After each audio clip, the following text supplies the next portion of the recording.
yung al-akhd bil asbab, yung pagkuha ng mga dahilan. Hindi nangangahulugan na talakay natin, baka ma-misinterpret nyo, at marami sana tayo babanggitin hinggil sa qadar. Subhanallah. Baka ma-misinterpret nyo na, nakatagda na, nakasulat na, ay wala na akong gagawin. Dahil kung talagang darating sa MBA, darating. Yung paggawa ng sabab, dahilan, ay hindi ko nagagawin. Kaya yun ang narinig ko sa ulama, sa isang ustad. Hindi po gano'n. Merong qadar at tinagda rin ni Allah na merong sabab. Halimbawa, sa pagninegosyo. Hindi ibig sabihin na nakatala, nakasulat na yung qadar, yung biyayang matatanong mo, ay hindi mo nagagawin yung dahilan para makuha mo. Isang araw, mayroong pangyayari sa panahon ni Umar bin Khattab.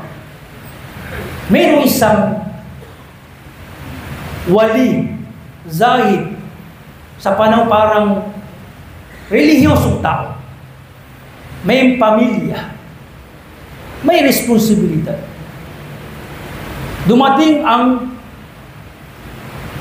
isa na inireklamo niya kay Omar, itong lalaki, na ang ginagawa lang puro pagsamba sa loob ng masjid, iniwan na yung paghahanap buhay. Samantalang meron siyang responsibilidad katungkulan sa kanyang pamilya. Pinuntahan ni Umar bin Khattab. Sabi niya, kapatid, bakit mo to ginagawa? Puro pagsamba. Kailangan mo maghanap buhay para mapakain mo yung sarili at ang mahal sa buhay. Sabi sa kanya ni Umar, kahit buong buhay mo ay manalangin ka, ay hindi uulan ang langit ng ginto at pilak.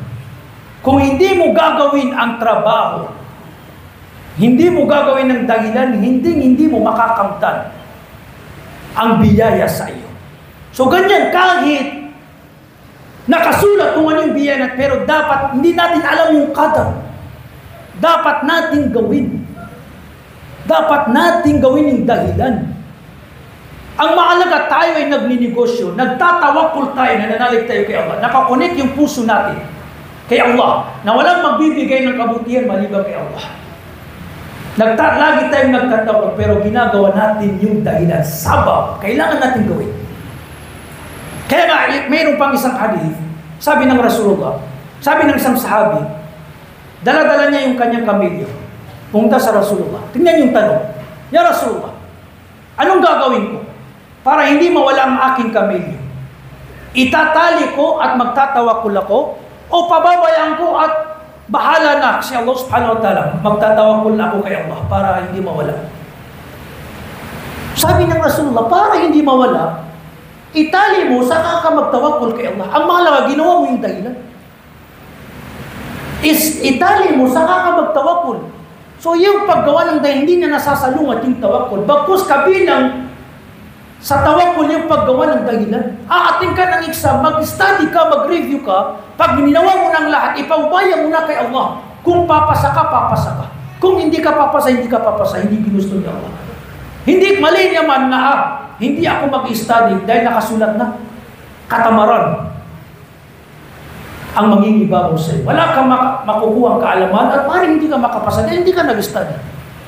Basta gawin mo yung dahilan, magtawakul ka kay Allah. Ganon din sa sakit. May karamdaman ka, kung kaya mo, kung kailangan mo na magpa-check up ka. Dahil maaari yung pagpunta mo sa isang doktor at magbibigay sa'yo ng gamot, yun ang gagawin dahilan ni Allah para ikaw ay gumaling. Yan po ang ibig sabihin ng asbab. Dahil pagdating sa mga sakit, sabi ng Rasulullah, walang ibinaba si Allah subhanahu wa ta'ala na sakit, maliban na lamang na may gamot. So magpagamot kayo. Basta ang mahalaga, nasa puso mo, na ang nagpapagaling sino? Yung doktor o si Allah? Si Allah subhanahu wa ta'ala. Sino nagpapagaling? Si Allah o yung gamot? Si Allah subhanahu wa ta'ala. Iinom ka ng ano pa mang gamot. Biogesic, paracetamol, medical. Gagawin mo lamang dahilan ito. Paniniwala mo na hindi ito hindi ako gagaling maliban na lamang kung lagyan ito ni Allah ng shifa. Ganyan ang matuwid na paniniwala sa qadar. Ganyan ang matuwid na paniniwala sa qadar.